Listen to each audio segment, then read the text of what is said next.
नमस्कार दर्शक बंधु जय जगन्नाथ दर्शक बंधु आज अध्याय आम आलोचना करवा 2024 मसीहा अक्टोबर मसरे कर्कट राशि फलाफल किपर आसतु ग्रह मान विषय आम आज अध्याय सर्वप्रथम आलोचना करवा मास आरंभ रवि आपणकर तृतीय स्थान में चलन करेंगे। अक्टोबर मास 17 तारिख ठारू रविंकर चलन आपणकर चतुर्थ स्थान में मंगल मास आरंभ आपणकर द्वादश स्थान में चलन करेंगे। 20 तारिख ठारू से आपणकर राशि चलन करेंगे। बृहस्पति मास सारा आपणकर एकादश स्थान में चलन करेंगे। राहु मास सारा आपणकर नवम स्थान में चलन करेंगे। शनि मास सारा आपणकर अष्टम स्थान में चलन करेंगे। केतु मास सारा आपणकर तृतीय स्थान में चलन करेंगे। बुध मास आरंभ आपणकर तृतीय स्थान में चलन करेंगे 10 तारिख ठारू चतुर्थ स्थान में एवं 28 तारिख ठारू पंचम स्थान में चलन करेंगे। शुक्र मास आरंभ चतुर्थ स्थान में चलन करेंगे एवं 13 तारिख ठारू पंचम स्थान में चलन करेंगे। दर्शक बंधु ए मासरे बृहस्पति मार्गीरु बक्री होइजिबे। शनिकर स्थिति अष्टम स्थान में रहिबो एवं शनि सप्ताह स्थिति आपणक राशि रे एबे भी रहुछि। अष्टम शनि बेले बेले संघर्ष जीवन में देइथाय किंतु ए मासरे किछि ग्रह मानकर चलन शुभरे रहुतिबारु आपण विभिन्न कर्म क्षेत्र में सफलता पाई पारंती। ए मासरे रवि तृतीय चतुर्थ स्थान में चलन करेंगे। आसतु जानिबा सर्वप्रथमे स्वास्थ्यर स्थिति किपरि रहिबो। सामान्य किछि शारीरिक पीड़ा आपण समय समय प्राप्ति करेंगे।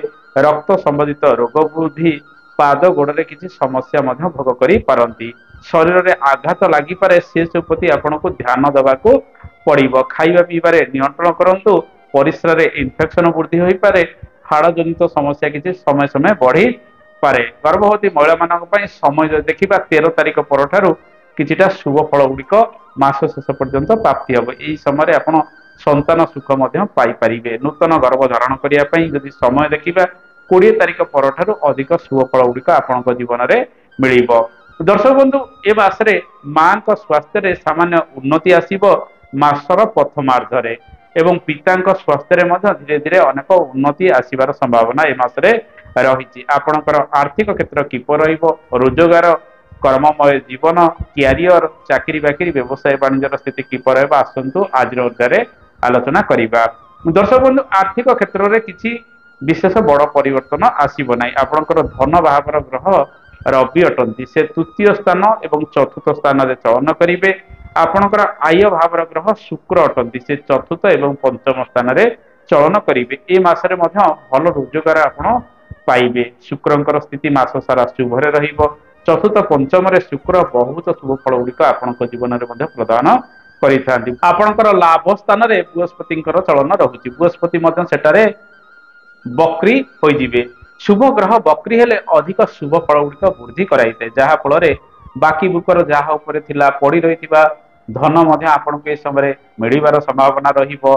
छोट मोट कार्य करी आपणकर परिश्रम अनुसार भल रोजगार आपण ए समय पाई परिबे। आपणकर बिजनेस ठारू आरंभ करी बा व्यापार वाणिज्य ठारू आरंभ करी किछि किछि कर्म रे आपण अधिक रोजगार ए समय पाई पारंती। निजर परिश्रम जेमिति रहिबो क्षमता जेमिति रहिबो जेमिति बुद्धि विवेक खटाइबे ए मासरे सेमिति रोजगार आपण करिवे। जदि काहाको बाकी बुकर देइचंती से आपण को फेरस्त करू नाही ए मासरे किछि सुयोग आपण को पाखरे रहिछि से सब कार्य गुड़िक त्वरान्वित करिया पे चेष्टा करंतु। आर्थिक लाभ आपण को मिलिबार संभावना रहिछि। शेयर मार्केटिंग क्षेत्र में किछिटा उन्नति ए मासरे आसीबार संभावना रहिछि। तथापि 20 तारिख पर्यंत आपण बुद्धि विवेक भल भाव खटाइबा आवश्यक। केउ स्थल रे किपरि निवेश करिवे।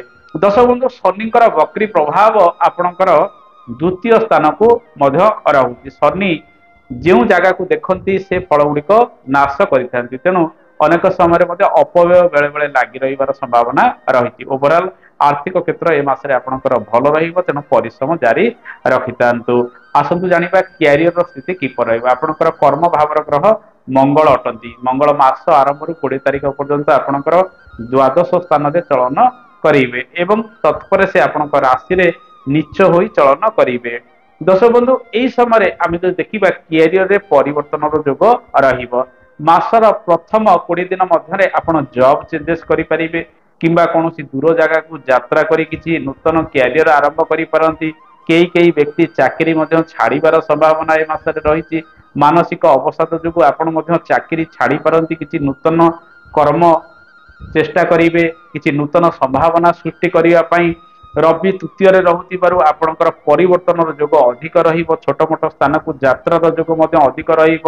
ସରକାରୀ ଏବଂ ବେସରକାରୀ କ୍ଷେତ୍ରରେ ଅଦଳ ବଦଳ ହେବାର ସମ୍ଭାବନା ରହିଛି। ତେଣୁ ମାସର ପ୍ରଥମାର୍ଦ୍ଧରେ ନିଜ କ୍ୟାରିୟରକୁ ନେଇ ଆପଣ ପରିବର୍ତ୍ତନ କରିବେ ଏବଂ ପରିଶ୍ରମ ମଧ୍ୟ ସେଥିରୁ ଅଧିକ ଲାଗି ରହିବ। କିଛି କର୍ମ ପାଇଁ ଆପଣ ମଧ୍ୟ ବିଦେଶ ଯାତ୍ରା କରିବାର ସମ୍ଭାବନା ରହିଛି, କିନ୍ତୁ ବିଦେଶରେ ଟିକେ କଷ୍ଟ ଅନୁଭବ ଆପଣ କରିବେ।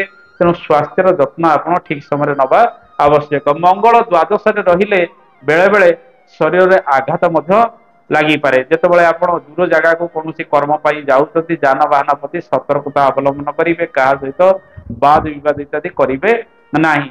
ରବିଙ୍କର ଚଳନ 7 ତାରିଖ ଠାରୁ ମାସ ଶେଷ ପର୍ଯ୍ୟନ୍ତ ଚତୁର୍ଥ ସ୍ଥାନରେ ରହିବ। ତେଣୁ ଆପଣ ସ୍ଥାନ ପରିବର୍ତ୍ତନ କରିବା ପାଇଁ ଏ ମାସଟି ଅନୁକୂଳ ରହିବ ଏବଂ ସାମାନ୍ୟ ମାନସିକ ଚାପରେ ରହି ବିଭିନ୍ନ କାର୍ଯ୍ୟ ଗୁଡ଼ିକ 17 ତାରିଖ ଠାରୁ ମାସ ଶେଷ ପର୍ଯ୍ୟନ୍ତ କରିପାରନ୍ତି। ବେଳେ ବେଳେ ଚିଡଚିଡା ସ୍ୱଭାବ ମଧ୍ୟ ପରିଲକ୍ଷିତ ହୋଇପାରେ, ଯେହେତୁ ମଙ୍ଗଳ ଆପଣଙ୍କ ରାଶିରେ ନିଚସ୍ତ ହୋଇ ଚଳନ କରିବେ। ତେଣୁ ମାନସିକ ସୁଖ କିଛି କିଛି ହାନି ହୋଇପାରେ 20 ତାରିଖ ପରଠାରୁ ମାସ ଶେଷ ପର୍ଯ୍ୟନ୍ତ।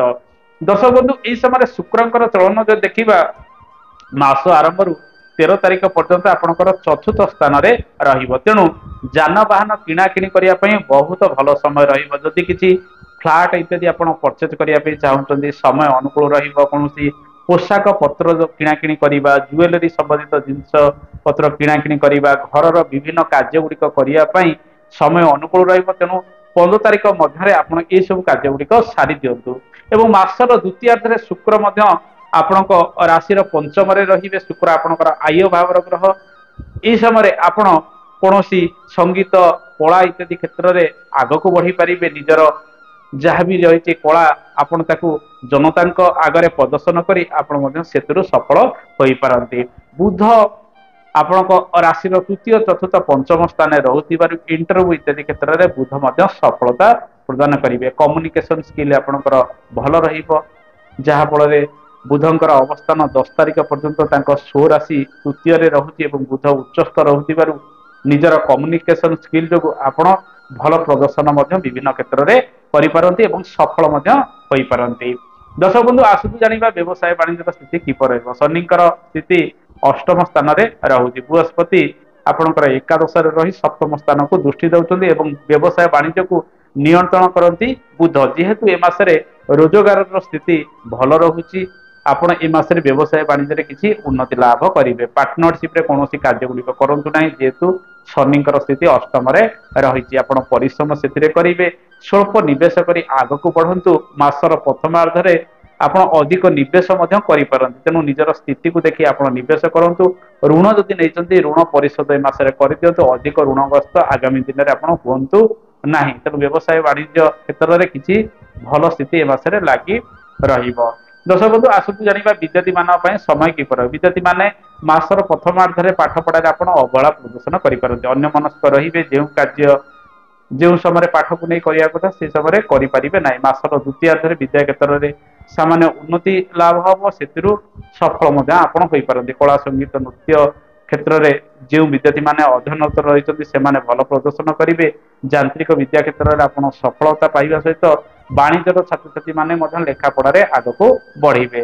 ଦର୍ଶକ ବନ୍ଧୁ, ଏବେ ଆସନ୍ତୁ ଜାଣିବା ଦାମ୍ପତ୍ୟ ଜୀବନ କିପରି ରହିବ। ଦାମ୍ପତ୍ୟ ଜୀବନରେ ସାମାନ୍ୟ ମନମାଳିନ୍ୟ ବେଳେ ବେଳେ ରହିବାର ସମ୍ଭାବନା ରହିଛି। ବିଶେଷ କରି ପାରିବାରିକ ଅଶାନ୍ତି ଏ ମାସରେ ଟିକେ ବଢିବାର ସମ୍ଭାବନା ରହୁଥିବାରୁ ପରସ୍ପର ମଧ୍ୟରେ ସମନ୍ୱୟ ରଖିବା ଆବଶ୍ୟକ।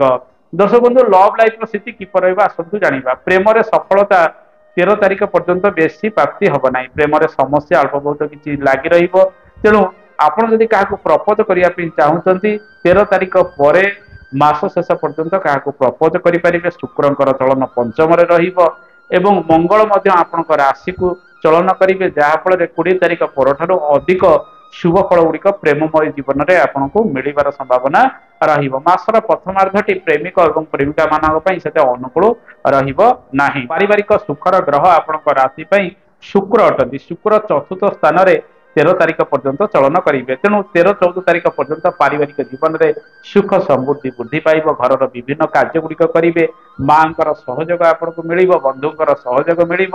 କୃଷି କର୍ମ ଗୁଡିକ ଅଧିକ ତ୍ୱରାନ୍ୱିତ ହେବାର ସମ୍ଭାବନା ରହିଛି। ମାସର ଦ୍ୱିତୀୟାର୍ଦ୍ଧରେ ରବି ନୀଚ ରାଶି ତୁଳାରେ ଚତୁର୍ଥ ସ୍ଥାନରେ ପ୍ରବେଶ କରିବେ, ଯାହା ଫଳରେ ହୃଦୟ ସମ୍ବନ୍ଧିତ ରୋଗ ବୃଦ୍ଧି, ଶରୀରରେ କିଛି ବଢିପାରେ, ମାଙ୍କୁ ନେଇ ଚିନ୍ତିତ ରହିବେ। ଏହା ସହିତ ପାରିବାରିକ ଅଶାନ୍ତି କିଛି ବଢିବାର ସମ୍ଭାବନା ମଧ୍ୟ ରହିଛି।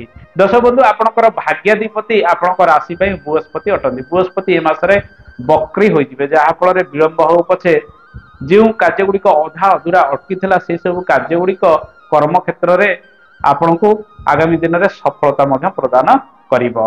ଦର୍ଶକ ବନ୍ଧୁ, ଆସନ୍ତୁ ଜାଣିବା ଏ ମାସରେ କେଉଁ କେଉଁ ପ୍ରତିକାର ଗୁଡିକ କରିବେ। ପ୍ରତ୍ୟେକ ଶନିବାର ଦିନ ଗରିବ ଅସହାୟ ଲୋକଙ୍କୁ କିଛି ଖାଇବାକୁ ଦିଅନ୍ତୁ। କଳା ରଙ୍ଗର କୁକୁର, ମଇଁଷି, କାଉକୁ ପ୍ରତ୍ୟେକ ଦିନ କିଛି ଭୋଜନ ଦିଅନ୍ତୁ, ଦେଖିବା ଅଶୁଭତ୍ୱ ଦୂରୀକରଣ ହବ। ଆପଣ ଖାଇଲା ପୂର୍ବରୁ କିଛି ଖାଦ୍ୟକୁ ଗୋମାତାକୁ ଖାଇବାକୁ ଦିଅନ୍ତୁ, ଦେଖିବେ ସୁଖ ବଢିବ। ଏବଂ ସୁନ୍ଦରାକାଣ୍ଡ ପ୍ରତ୍ୟେକ ମଙ୍ଗଳବାର ଶନିବାର ଦିନ ପାଠ କରନ୍ତୁ। ସ୍ୱାମୀ ସ୍ତ୍ରୀ ଶ୍ରୀ ହନୁମାନଙ୍କ ମନ୍ଦିରରେ ଶନିବାର ମଙ୍ଗଳବାର ଦିନ ଟିକେ ପୂଜା ଅର୍ଚ୍ଚନା କରନ୍ତୁ, ଅଶୁଭତ୍ୱ ଦୂରୀକରଣ ହବ।